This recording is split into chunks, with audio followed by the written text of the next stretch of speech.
Hey, welcome back to Shadow Shorts, where every weekday at noon Eastern, I bring to you another short conversation with an expert or a thought leader in the realm of innovation for the built environment. My name is Jeff Echols. I'm a senior advisor and the head of marketing for Shadow Partners. And today I actually have a return guest today. This is fun. Campbell Yule, who's the founder of Codesign. The first time we talked was in San Francisco at the American Institute of Architects National Conference.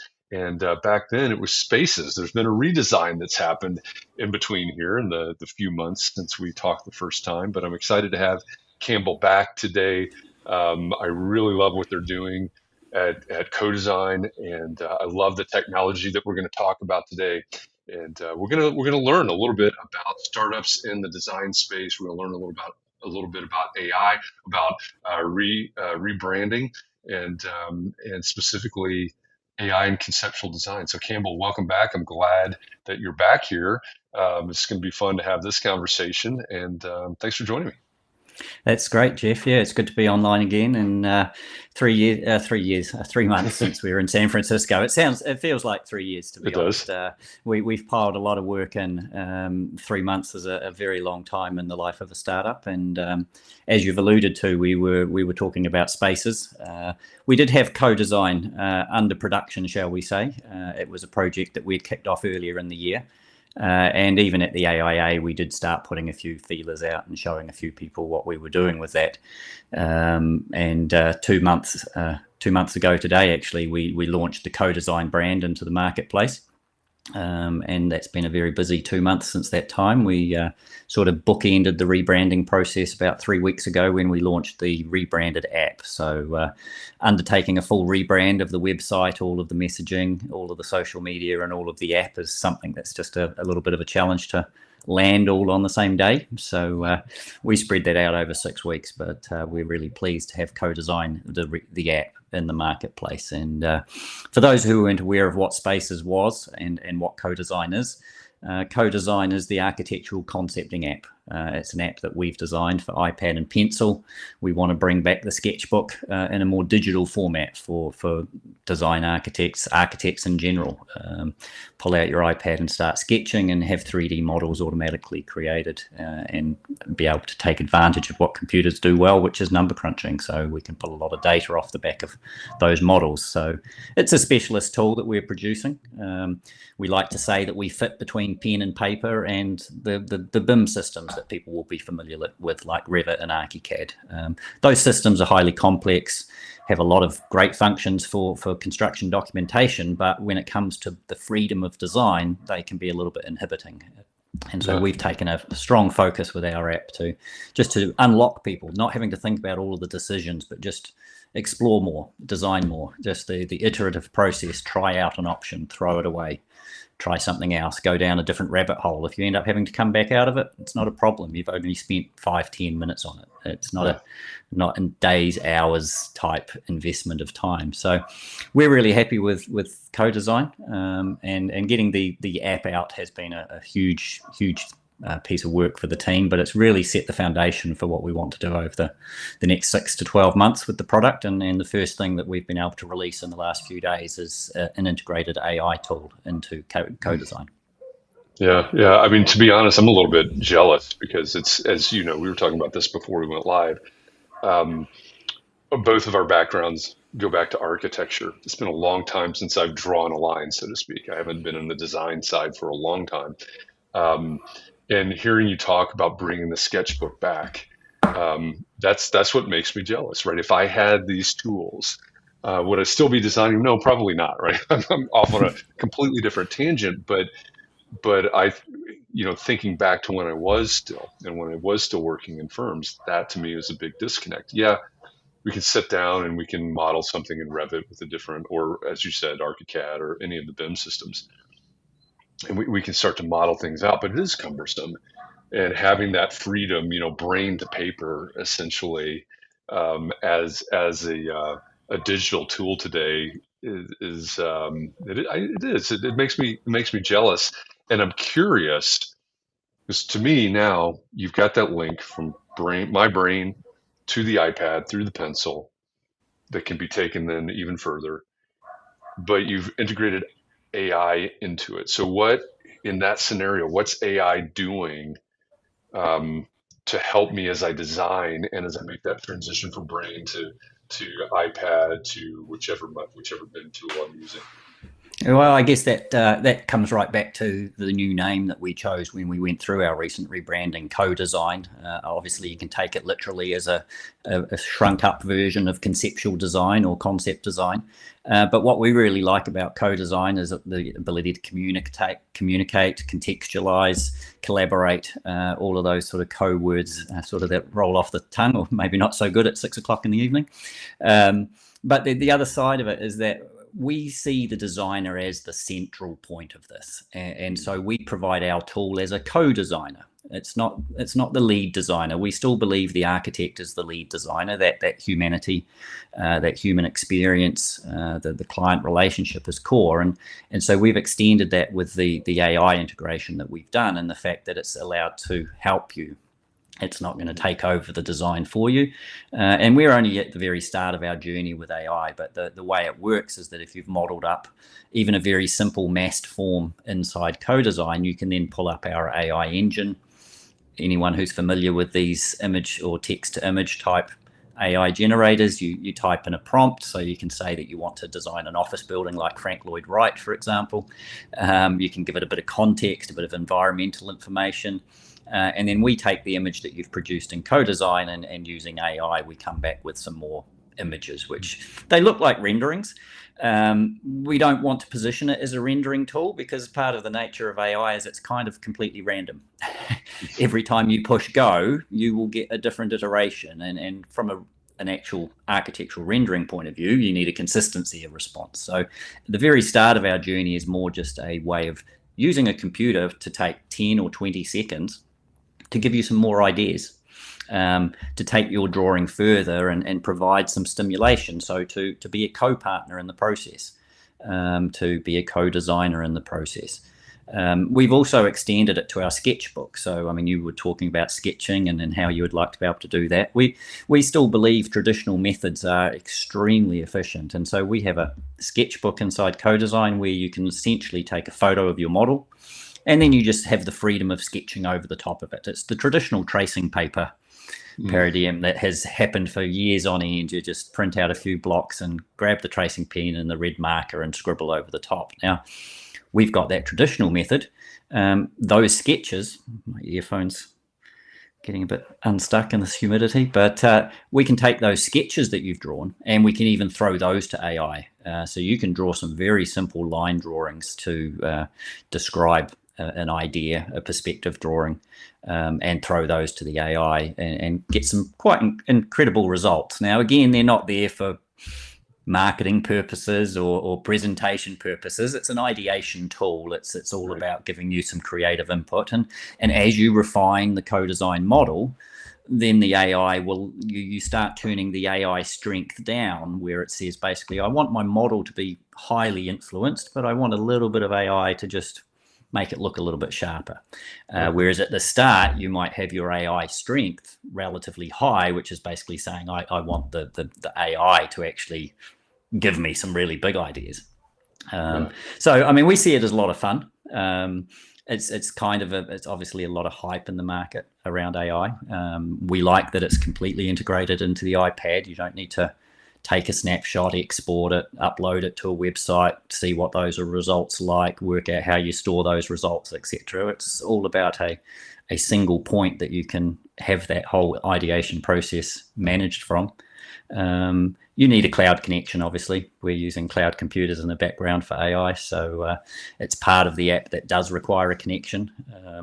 We like Codesign because it can work offline. You don't have to have 100% connection, but when you start taking advantage of AI and cloud-based services, obviously there's a requirement. But again, it's an iPad. You can be sitting down at the local Starbucks, having a play around, fire off some AI and get some results. And like I say, it's very early in the journey for us, but we wanted to get it out there, get our customers using it, giving us feedback. We've got some ideas as to which directions we want to take it, but we also like to get our customers to see how they're going to take advantage of these technologies. Yeah, that's interesting, because last night, and we were talking about this earlier as well, but last night I was talking with my graduate students about, every business starts with a problem, right? There's always a problem that needs to be solved, and we get into this conversation about AI and AI tools, and I think this is a fantastic example, right? How can co-design, the AI and co-design help me iterate, right? That's something that and I know there'll be plenty of people that push back against this idea, but iteration is the name of the game, right? In the early stages of design, we're looking for the best design. What does it look like? Well, let me ask you this. Since we talked about this in class last night, we start with the idea of the problem that needs to be solved. What was the initial problem that needed to be solved? I mean, what's the thing that drives now co-design, as from a fundamental point of view? I guess having been in the industry for coming on for 30 years now, like you, we studied architecture last century, and You having didn't have to say it that way. well, we're both in the same boat, so it's fine. Yeah, we are. But having sort of moved away from the pure architectural practice into the technology side for the last 30 years of my career, I've been working with BIM systems for a long time, and I guess through that process, I saw that the architecture firms, the designers, were still predominantly pen and paper, sketchbook based.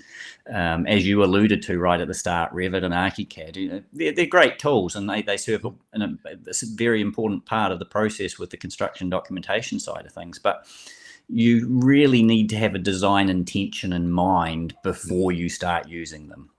And I guess just over the more recent decade, with the iPad coming along and the pencil as an input tool, I just saw it was a really great device to disconnect you from the desktop, release you from the mouse. Even a mouse is not easy to design with.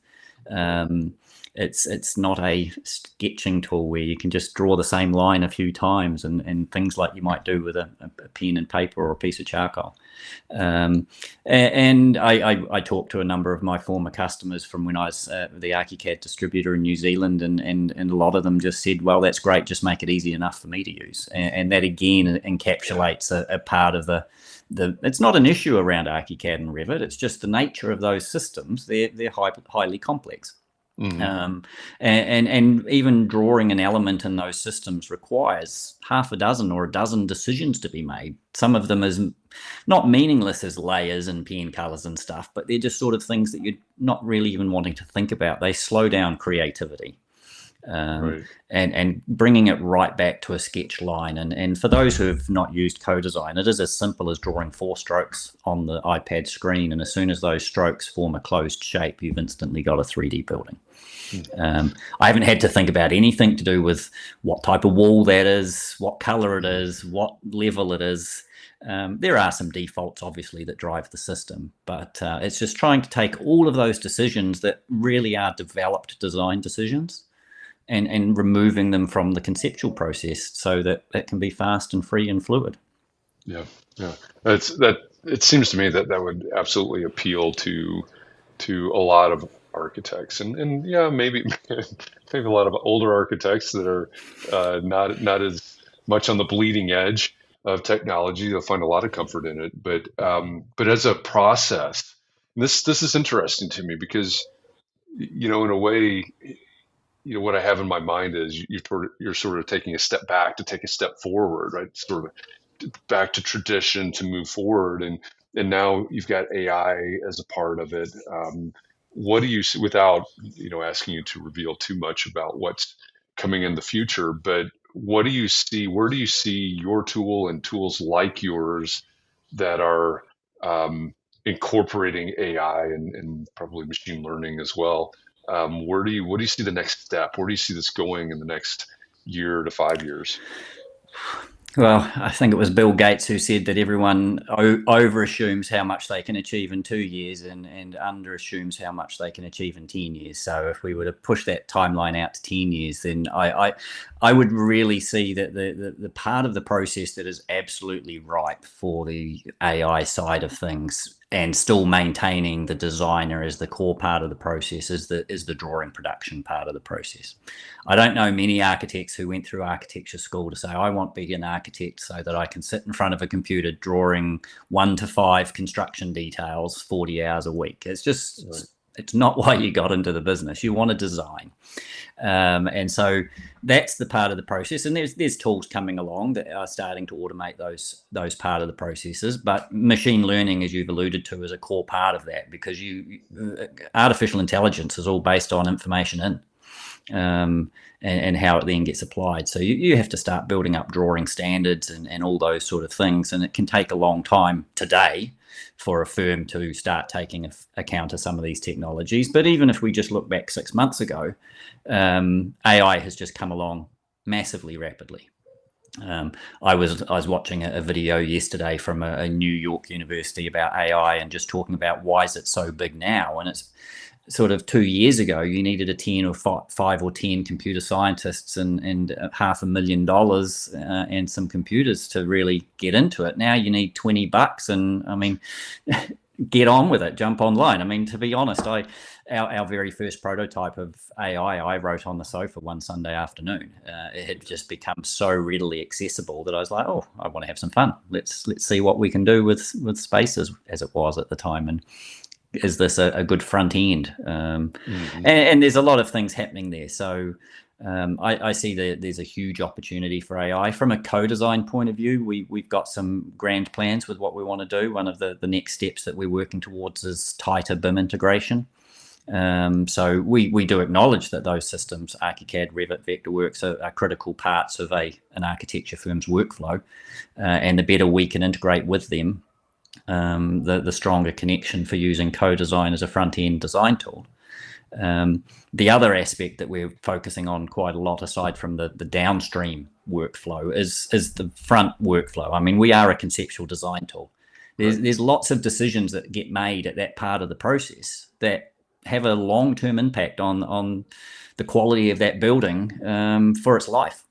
And obviously with sustainability and global warming and those sort of things, they're also very hot topics.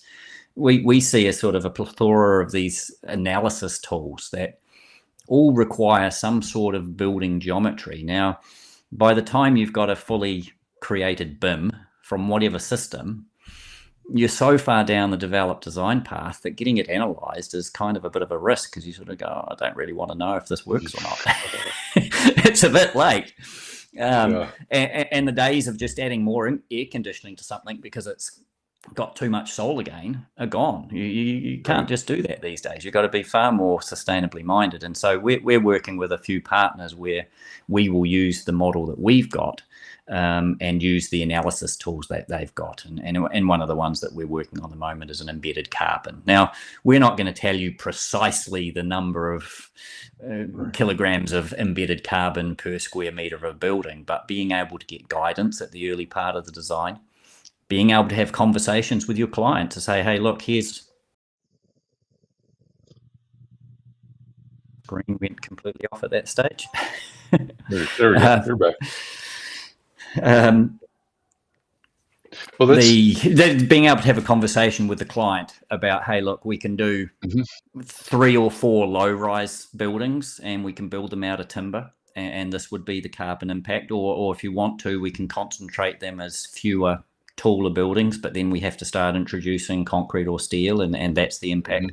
So being able to have intelligent conversations right at the start, and Codesign allows you to do this before you're getting down the track into immense details that are very hard to back out from.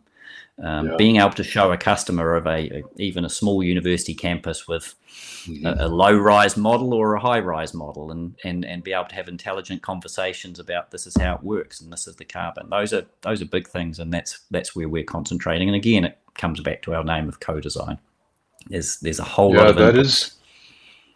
That is big. That's really big. We were talking about that last night, and I know we're pushing the limits of shadow shorts at this point, but I'm enjoying this conversation, so we're going to keep going a minute.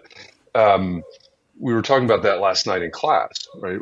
Where a lot of architects will encounter a project, depending on the client, et cetera, So many decisions have already been made for you, right? That impact that change or take away your ability to create any impact, right? All those decisions. But what you were just talking about, I think, is super important because you're gathering up and you said informed decisions. You're creating these informed decisions. I always think of it in terms of a timeline, left to right. You're moving all of that information, all of those informed decisions further left in the timeline, which is really, really important when it comes to making impact on the back end, the right end of the timeline. So that really excites me. I love what you're talking about there. If you want to know more about Codesign, I'm going to throw the URL up on the screen right now. It's in the bottom left, getcodesign.co. Click on that or type that into your search window, your browser window, getcodesign.co. You can learn more about the product. You can find it in the App Store now, which I think is super cool. And I know that Campbell Yule is incredibly accessible. Find him on LinkedIn, and you can link to him through the website as well. Learn more about co-design and what they're working on, and um, the AI tools that they're integrating now as well. Um, Campbell, this is another one of those conversations that I'd say, hey, let's go for about an hour, but we'll wrap it up. I really appreciate you coming on. I appreciate learning about the rebrand, the new app, and also the AI integration. I'm looking forward to seeing what comes next. Yeah, thanks, Jeff. Always good to talk. And yeah, no, I mean, obviously we're moving along, so maybe I can be another return guest in 3 months' time and bring everyone up to speed with progress. So look forward to that. Yeah, I would absolutely enjoy that. Thank you for being here. I appreciate it. And I should also say, I haven't mentioned Shadow Summit for a while, but Shadow Summit's coming up in October in Atlanta, October 24th through 26th. Campbell, I think you're going to be there, right? Yep, I'm looking forward to coming across for that. So yeah, it'd be great to meet everyone who's arriving in Atlanta for those few days. Yeah, absolutely. Meet us in Atlanta for Shadow Summit. You can find out more. There are a few tickets left now. I don't know what that number is. I don't have my finger on the pulse of that at the moment, at least not to and up to the minute. But shadowsummit.com, there is an apply button.